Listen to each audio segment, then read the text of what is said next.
नमस्कार। संसार की रचना इस तरह से हुई है कि कोई भी व्यक्ति, समाज या राष्ट्र पूरी तरह से आत्मनिर्भर नहीं है। यानी हम एक दूसरे पर परस्पर निर्भर हैं और इस निर्भरता को कुछ नियमों के अंतर्गत एक दूसरे के संसाधनों और टैलेंट्स का इस्तेमाल करते हुए जीवन जीते हैं। एक होती है नैतिकता और एक होती है नीति। नैतिकता कहती है कि हम किसी का गलत फायदा न उठाएं, लेकिन अगर कोई आपका गलत फायदा उठाए तो क्या करेंगे? यहां पर नीति काम में आती है।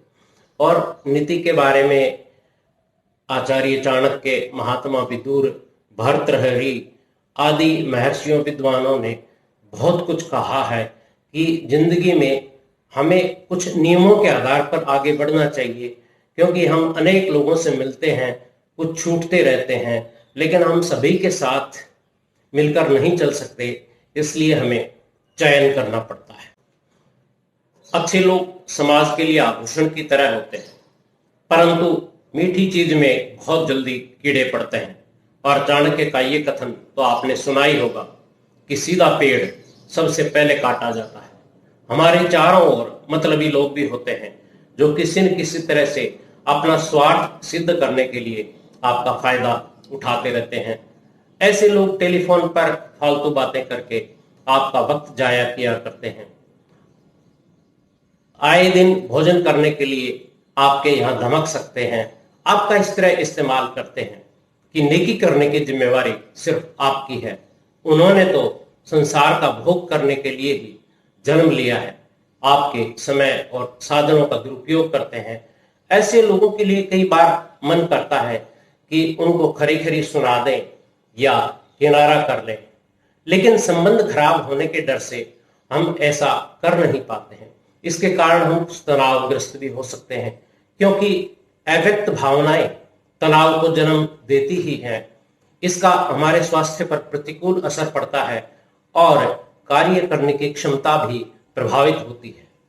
एक दूसरे के काम आना ही चाहिए, क्योंकि पूरी तरह से अपने आप में स्वावलंबी कोई नहीं है। सबकी प्रतिभा और क्षमता अलग अलग होती है। लोगों की छटनी करने के लिए हमें एक टेस्ट बना लेना चाहिए और उसी के माध्यम से उनकी परीक्षा लेनी चाहिए। जो टेस्ट में पास हो जाए उसके साथ संबंधों को पोषण देना चाहिए, और जो सिर्फ फायदा उठाने वाले हैं उनसे निजात पाते जाएं। ये संभव नहीं है कि हम सबके साथ मित्रता रखें और जीवन के अपने लक्ष्य को भी प्राप्त कर लें।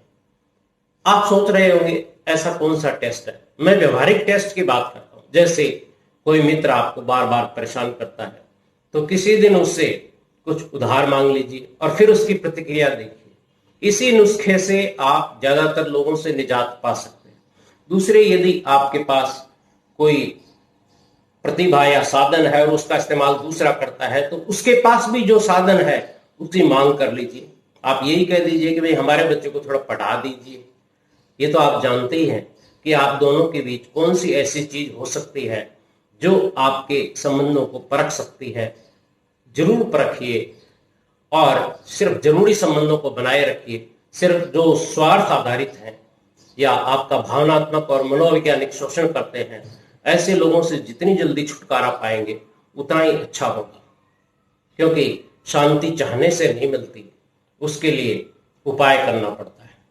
मुझे सुनने के लिए आपका बहुत बहुत धन्यवाद।